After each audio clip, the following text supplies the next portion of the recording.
Hello friends, मैं हूं दीपांजलि और आप सभी का आपके अपने YouTube चैनल पे स्वागत करती हूं। गाइस, मैं हूं आपकी मैथ टीचर और आज से मैं डेली आपको मैथ पढ़ाऊंगी। गाइस, हमारा लक्ष्य है कि आपको वर्दी दिलाना ही दिलाना है और अगर आप चाहते हैं कि आपको वर्दी मिले तो प्लीज हमसे डेली कंटिन्यू जुड़े रहें और लास्ट तक वीडियो डेली देखें, क्योंकि सारे ही क्वेश्चन हम आपके एग्जाम से रिलेटेड ही क्वेश्चन डिस्कस करेंगे और जितने प्रीवियस ईयर पेपर में क्वेश्चन पूछे गए हैं सारे क्वेश्चन यहाँ पे डिस्कस किए जाएंगे। पेपर तो वही रहता है, पैटर्न वही रहता है, बस क्वेश्चन बदल जाते हैं। क्वेश्चन में भी क्या, क्वेश्चन नहीं बदलते हैं, क्वेश्चन के नंबर्स वगैरह बदल जाते हैं, अदरवाइज पैटर्न तो वही रहता है। तो गाइस, सारे क्वेश्चन यहाँ पे डिस्कस किए जाएंगे, तो आप जरूर जुड़े रहें हमसे। और जो भी फर्स्ट टाइम जुड़ा है हमारे चैनल से तो प्लीज चैनल को सब्सक्राइब करेंगे और बेल आइकन क्लिक करेंगे। ओके, चलिए क्वेश्चन डिस्कस करते हैं। आपको क्वेश्चन आपकी स्क्रीन पे दिख जाएंगे। चलिए, फर्स्ट क्वेश्चन है आपका। फर्स्ट क्वेश्चन क्या है आपका, पिता और पुत्र की आयु का रेशियो जो दिया है 9:4 दिया हुआ है। 5 साल बाद उनकी आयु का योग जो होता है वह 75 हो जाता है और पिता की औसत आयु आपको, पिता की वर्तमान आयु आपको निकालना है। ठीक है, चलिए देखते हैं क्वेश्चन कैसे सॉल्व होगा। पिता और पुत्र की आयु का रेशियो क्या दिया हुआ है, 9:4 दिया हुआ है।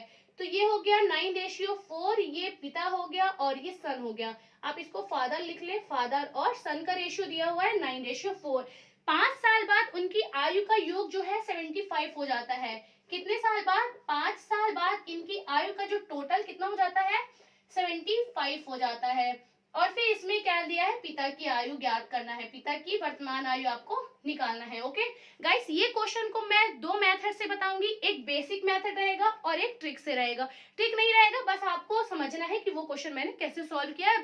विद इन 5 सेकंड में आप ये क्वेश्चन सॉल्व कर लेंगे। पहले हम बेसिक से चलेंगे, फिर हम ट्रिक से चलेंगे। ओके, चलिए फर्स्ट मेथड आपकी क्या है। सबसे पहले आपको क्या देखना है कि आपको दिया हुआ है पिता और पुत्र की आयु का रेशियो 9:4 है। बेसिक मेथड कैसे करते हैं, पहले हम पिता की वर्तमान आयु मान लेंगे, 9x है, ये फादर लिख लो और यहाँ पे सन लिख लो। ओके, और सन की क्या हो जाएगी, 4x हो जाएगी। देन आपको क्या दिया है, 5 साल बाद 75 है, दोनों का टोटल 5 साल बाद दिया है। गाइस, अगर आप समझो कि अभी आप प्रेजेंट टाइम में 20 ईयर के हो, ओके 20 साल के हो, 5 साल बाद आपका जो एज हो जाएगी, कितनी हो जाएगी, 5 साल बाद आप कितने के हो जाएंगे, 25 के हो जाएंगे। मतलब आपने 20 में 5 को ऐड किया तब ना आपका 25 बना। वैसे ही 5 साल बाद फादर की एज क्या हो जाएगी, 9x + 5 हो जाएगी, मतलब 5 इसमें ऐड कर देंगे और इसमें भी 5 हम ऐड कर देंगे। ये आ गई आपकी 5 साल बाद दोनों की आयु। फिर क्या दिया हुआ है, 5 साल बाद दोनों की आयु का योग कितना है, 75 है। चलिए दोनों का टोटल कर देते हैं। यहाँ पे आप समझ लेना, टोटल है इक्वल्स टू किसके बराबर है, 75 के इक्वल है। ओके, चलिए एक्स एक्स वाले आप एक बार में जोड़ दो, 9 4 13x हो जाएगा और यहाँ 5 5 10 हो जाएगा। ओके, इक्वल्स टू 75 दिया हुआ है। इसको सॉल्व कर लेंगे, एक्स की वैल्यू निकाल लेते हैं। तो 13x बराबर क्या हो जाएगा, 75 माइनस 10। मैंने यहाँ पे माइनस क्यों लिखा है, क्योंकि अगर इक्वल के इस साइड प्लस में जो चीज दी होती है, अगर हमको इक्वल के इस साइड लाना है तो ये माइनस हो जाता है। Okay, next x equals to क्या हो जाएगा, ये 13। अब देखिए यहाँ पे मल्टीप्लाई है। ओके, तो जो भी चीज यहाँ पे मल्टीप्लाई होती है वो डिवाइड में आती है। पहले इन दोनों को माइनस कर लेते हैं, 75 माइनस 10 65 आ जाएगा और 13 आपका डिवाइड में आ जाएगा। ओके, तो कितना हो जाएगा, 13 पहाड़ा तो आपसे बनता ही होगा, 13 पना 65। x इक्वल्स टू कितना आ गया, 5 आ गया। ओके, अब क्वेश्चन में क्या दिया हुआ है, आपको पूछा हुआ पिता की वर्तमान आयु। पिता की वर्तमान आयु हमने क्या माना था, 9x। ओके, तो x की वैल्यू पुट कर दो, 9 × 5 इक्वल्स टू 9 पना 45। आपका आंसर आ जाएगा, पिता जो है फादर 9x था, तो 9 × 5 9 पना 45, ये आपका आंसर हो जाएगा। ये आपकी बेसिक मेथड हो गई, आपको इतना लेंदी नहीं करना है। चलिए अब मैं आपको शॉर्ट ट्रिक बता देती हूँ कैसे आपको शॉर्ट में करना है। ठीक है, यहाँ पे आ जाते हैं, शॉर्ट में देख लेते हैं कैसे करना है। आपको क्या दिया हुआ है, फादर और सन की जो प्रेजेंट एज है, फादर और सन की प्रेजेंट एज 9:4 दिया हुआ है। ओके, 9:4 दिया हुआ है और आपको क्या है, 5 साल बाद 75 है। क्या आप बता सकते हो, अभी प्रेजेंट में आप 20 साल के हो, 5 साल बाद आप 25 के हो जाओगे। अच्छा ये बताओ, जब आप 5 साल बाद 25 के थे तो प्रेजेंट कितने हो जाओगे बताओ। 5 साल बाद आप 25 के थे तो प्रेजेंट में आप 20 के हो जाओगे, ठीक है। वैसे ही 5 साल बाद दोनों लोग 75 साल के हैं, ठीक है, दोनों का टोटल 75 है। तो 5 साल पहले मतलब वर्तमान में कितने हो जाएंगे, 5 साल पिता का ले लो, 5 साल सन का ले लो, टोटल क्या हुआ 10। तो इसमें आप 10 माइनस कर दोगे। अगर आपको ये सब नहीं बन रहा है तो 5 साल बाद है, 2 लोग हैं तो 5 में 2 का मल्टीप्लाई करो, 5 दूनी 10, 10 यहाँ पे माइनस कर दो। तो प्रेजेंट एज इनकी क्या आ जाएगी, प्रेजेंट एज दोनों की आ जाएगी 75, दोनों का टोटल, ये आपका प्रेजेंट है। ओके, प्रेजेंट में 65 है और रेशियो प्रेजेंट का क्या दिया हुआ है, 9:4 दिया हुआ है। तो टोटल दोनों का क्या हो जाएगा, 9 4 13, 13 रेशियो बराबर क्या दिया हुआ है आपका 65 दिया हुआ है। तो एक रेशियो निकाल लो, एक रेशियो 13, मैंने बोला था यहाँ पे मल्टीप्लाई है तो यहाँ पे बटे में आ जाएगा। तो 13 65 बटे 13, 13 पना 65, एक रेशियो बराबर आपका क्या आ गया 5 आ गया। यहाँ पे 9 रेशियो निकालना है क्योंकि फादर की एज निकालनी है, तो आपका 9 रेशियो बराबर क्या आ जाएगा 9 पना 45, ये आपका आंसर आ जाएगा। ओके, चलिए गाइस नेक्स्ट क्वेश्चन पे चलते हैं। कितने रुपए का 20% 400 रुपीज हो जाता है। आपको क्या पूछा है, कितने रुपए का 20% 400 रुपीज के बराबर हो जाता है। मतलब आपको जैसे ही क्वेश्चन बोल रहा है वैसे ही आप सॉल्व करते चलो। कितने रुपए का मतलब मान लो x रुपए का 20% x रुपए का 20% 400 रुपए के बराबर हो जाता है, मतलब इक्वल्स टू 400। ओके, बस इसमें आपको x की वैल्यू फाइंड कर लेनी है। तो x इंटू 20/100 इक्वल्स टू 400। अब आप बोलोगे मैंने 100 अपॉन में क्यों लिखा है। तो गाइस जब भी हम किसी भी संख्या का परसेंटेज हटाते हैं तो हमेशा डिवाइड में 100 आता है। ओके, जब भी आप परसेंटेज हटाओगे तो आप डिवाइड में 100 लिखोगे। ओके, चलिए अब इसमें x की वैल्यू फाइंड कर लेते हैं। तो x इक्वल्स टू 400 इंटू ये जो 100 है यहाँ पे डिवाइड में है तो ये मल्टीप्लाई में आ जाएगा। ओके, और मैंने बोला था जो चीज मल्टीप्लाई में होती है वो डिवाइड में आ जाती है। तो यहाँ पे 20। ओके, 2 से 0 काट दो, 2 से 4 को काट दो तो यहाँ पे 2 बचेगा और ये 0 बचेगा। 20 इंटू 100 कितना हो जाएगा 2000। ओके, ये आपका आंसर हो जाएगा 2000। आपसे क्या पूछा गया था, कितने रुपीस का 20% 400 रुपीज के बराबर होता है। तो 2000 का 20% 400 रुपए होगा। ओके, समझ में आ गया। चलिए गाइस नेक्स्ट क्वेश्चन देखते हैं। क्वेश्चन क्या है, त्रिभुज का क्षेत्रफल 150 मीटर स्क्वायर है, आधार और ऊंचाई का जो अनुपात दिया हुआ है वो 3:4 है और आधार की लंबाई आपको फाइंड करनी है। चलिए क्या दिया हुआ है, त्रिभुज का क्षेत्रफल आपको लिखना है, त्रिभुज का क्षेत्रफल बराबर 150 मीटर, आधार और ऊंचाई का रेशियो दिया हुआ है, आप ऐसे लिख लो आधार रेशियो ऊंचाई, ठीक है, इक्वल्स टू 3:4। ओके, तो यहाँ पे आप आधार मान सकते हो, आधार इक्वल्स टू 3x और ऊंचाई इक्वल्स टू लिख सकते हो 4x। ओके, ये x के टर्म में मान लेना है।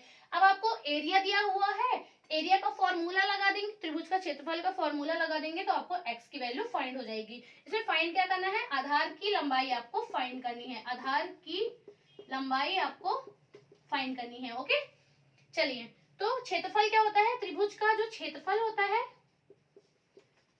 त्रिभुज का क्षेत्रफल 1/2 आधार गुणे ऊंचाई। ओके, जिसको ये फॉर्मूला नहीं बनता वो लिख लीजिएगा अपने नोट्स में और याद कर लीजिएगा। त्रिभुज का क्षेत्रफल क्या होता है, 1/2 आधार गुणे ऊंचाई। चलिए पुट कर देते हैं, त्रिभुज का क्षेत्रफल कितना दिया हुआ है 150 इक्वल्स टू 1/2, आधार कितना है आपका 3x है और ऊंचाई 4x है। इसको आप सॉल्व कर लेंगे। चलिए यहाँ पे 2 है, यहाँ पे डिवाइड में है तो मल्टीप्लाई हो जाएगा, तो 150 दूनी दुगना कर देंगे तो 300 हो जाएगा, 300 बराबर 3x, यहाँ पे x है फिर मल्टीप्लाई है। Okay, 3x into 4x, 3x और 4x कितना हो गया, 4 3 12 और x 2 बार x दिया हुआ है तो आपका हो जाएगा ये x²। ओके, चलो 12 यहाँ पे मल्टीप्लाई में है तो यहाँ पे डिवाइड आ जाएगा, 300/12 इक्वल्स टू x²। तो 12 पहाड़ा पढ़ लो, 12 से कट जाएगा पूरे बार, 12 दूनी 24, 6 बचा और 0, 12 पंचे 60। तो x इक्वल्स टू बराबर, x इक्वल्स टू कितना आ गया 25, स्क्वायर में है तो x इक्वल्स टू आपका आ जाएगा 5। ठीक है, 5 का स्क्वायर 25 होता है तो आपका आ गया 5। अब क्वेश्चन में क्या पूछा है, आधार की लंबाई आपको ज्ञात करना। आधार की लंबाई 3x है और x कितना है 5, तो 3x इक्वल्स टू x की वैल्यू रख दो 3 इंटू 5, ये आ गया 15 आपका आंसर। ओके, चलिए नेक्स्ट क्वेश्चन क्या बोल रहा है, 2004 में एक नई शर्ट की कीमत जो है 250 रुपए है, जबकि 2005 में यह शर्ट की कीमत 400 रुपए हो जाती है। तो आपको ये बताना है कि 2004 से 2005 के दौरान टी शर्ट की कीमत कितने % बढ़ी है। मतलब आपको क्या दिया हुआ है, 2004 में जो टी शर्ट की कीमत है वह कितने रुपए है, 250 रुपए है, और 2005 में यह कीमत कितनी हो जाती है, 400 रुपीज हो जाती है। ओके, तो आपको क्या निकालना है, परसेंटेज वृद्धि निकालनी है, मतलब कि कितने रुपए की ये दोनों के बीच में वृद्धि हुई। तो आपको डायरेक्ट करना है गाइस, फॉर्मूला इसमें नहीं याद रखना है, ये आप याद रखना, आपको अलग से पढ़ाया जाएगा। परसेंटेज वृद्धि का फॉर्मूला याद कर लो, परसेंटेज कमी का फॉर्मूला याद रख लो, बट फॉर्मूला याद नहीं करना है आपको। सीधे आपको क्या करना है, ये दोनों का डिफरेंस कितना है, 400 में 250 घटा दो। देखो 250 है, 250 में 50 ऐड करोगे 300 हो जाएगा, 300 में 100 ऐड करोगे 400 आ जाएगा। तो डायरेक्ट टोटल कितना हो गया 150, दोनों का डिफरेंस अपॉन जिससे वृद्धि हुई है उसको पहले लिखना है। मतलब 250 से वृद्धि 400 हुई है, किससे वृद्धि हुई है, 250 रुपए से। तो आपको जो पहले आता है उसको बटे में लिखना है, 250 गुणे परसेंटेज निकालना है तो 100 का मल्टीप्लाई करना ही पड़ेगा। ओके, ये 0 से ये 0 काट दो, 25 का पहाड़ा बनता ही होगा यार, 25 चौको 100 डायरेक्ट कट गया। अब 15 का पढ़ लो, 15 चौको 60, तो आपको परसेंटेज वृद्धि कितनी हो गई, 60%। ओके, बस इतना ही करना है। सबसे पहले क्या 2004 2005 का दिया हुआ है, इसमें आपको बताना है परसेंटेज वृद्धि कितनी है, दोनों का डिफरेंस अपॉन में जिससे वृद्धि की गई है। 250 से वृद्धि हुई है तो 250 इंटू 100, परसेंटेज निकालना तो 100 का मल्टीप्लाई, तो आपका आ जाएगा 60। ओके, चलिए नेक्स्ट क्वेश्चन पे चलते हैं। चलिए नेक्स्ट क्वेश्चन, हाँ ये बहुत अच्छा क्वेश्चन है। कुछ रुपयों को ABC में 5:7:6 के रेशियो में बांटा गया है। यदि B को A से 4500 रुपए अधिक प्राप्त होते हैं तो C को कितने रुपए मिलेंगे। ओके, चलिए देखते हैं। A:B:C, कुछ रुपए हैं, पता नहीं हमें कितने रुपीस हैं, लेकिन कुछ रुपए हैं जो A, B और C को बांटे गए हैं। A:B:C आपको दिया हुआ है 5:7:6। अब इसमें क्या बोला गया है, B को C से 4500 रुपीस अधिक प्राप्त हुए हैं। मतलब क्या दिया हुआ है, B को जो है ना C से 4500 रुपए अधिक मिले हैं। कितना मिला है, अधिक, ये वर्ड आपको याद रखना है। अगर आपको कभी भी कम और अधिक मिले, ये वर्ड आपको अगर मिल जाए, कम और अधिक, सीधे क्या करना है, दोनों में माइनस कर देना है। B माइनस C बराबर 4500, चाहे कम हो चाहे अधिक हो, B माइनस C 4500। आपको रेशियो से पता तो चल रहा है ना, B बड़ा है C छोटा है, तो B minus C equal to 4500। अब रेशियो के टर्म में कितना है, दोनों में डिफरेंस, एक रेशियो का डिफरेंस है। एक रेशियो बराबर कितना दिया हुआ है, 4500 रुपए। अब आपको फाइंड क्या करना है, क्वेश्चन में C को कितने रुपीस मिले, C का कितना रेशियो है, 6 रेशियो की वैल्यू निकाल दो आप लोग। 6 रेशियो इक्वल्स टू क्या हो जाएगा, 4500 गुणे 6। इसको मैं मिटा देती हूँ, ठीक है, ये B माइनस C लिखा हुआ है आपका। अब मल्टीप्लाई करना है, डायरेक्ट भी आप मल्टीप्लाई कर सकते हो, 0 0 2 0, 6 पंचे 30, 6 चौको 24, 25 26 27,000 रुपए C को मिला। किसको, C को। डायरेक्ट मल्टीप्लाई करना है तो कैसे, 45 का दुगना कितना होता है 90। 90 में 3 का मल्टीप्लाई कर दो, 9 3 27। आपको मल्टीप्लाई जल्दी करना है तो कैसे करोगे, 45 को दुगना कर दो 90 गुणे 3, 9 3 27, 270 और 2 0 2 0 27,000। ये जल्दी वाला है। ओके, चलिए नेक्स्ट क्वेश्चन पे चलते हैं। सब बहुत ये 5-5 सेकंड में होने वाले क्वेश्चन है, बस आपको मेथड पता होनी चाहिए कि कैसे सॉल्व करना है और आपकी प्रैक्टिस अच्छी होनी चाहिए। ठीक है, चलो नेक्स्ट क्वेश्चन। ए बी से 2 साल बड़ा है। क्वेश्चन पहले पढ़ लेते हैं। ए बी से 2 साल बड़ा है जो कि, ये आपको याद रखना है, जो कि मैं लिख दूं थोड़ा सा, ए जो है बी से 2 साल बड़ा है जो कि सी की आयु का दुगना है। सी की आयु का क्या है, दुगना है। ओके, इतना पहले समझ ले। ए बी से 2 साल बड़ा है जो कि, अगर आपको ये वर्ड मिल जाए जो कि, समझ लेना ये पीछे वाले के लिए है। मतलब आप रीजनिंग अगर पढ़ रहे हो, आपको रीजनिंग आती है तो आपको रीजनिंग में समझ लेना जो कि वर्ड 10,000 बार मिलेगा। और जो कि वर्ड क्या होता है, ये हमेशा पीछे वाले के लिए होता है। ठीक है, ये याद रखना। जो कि सी की आयु से दुगना है, मतलब जो ये बी है ना, ये सी की आयु का 2 गुना है। अगर हम मान ले सी क्या है, एक्स है, तो बी क्या हो जाएगा, जो कि सी की आयु का दुगना है। कौन दुगना है, बी दुगना है। बी क्योंकि लास्ट में जो पीछे आएगा वही दुगना होगा, तो बी क्या हो जाएगा गाइस, बी 2x हो जाएगा।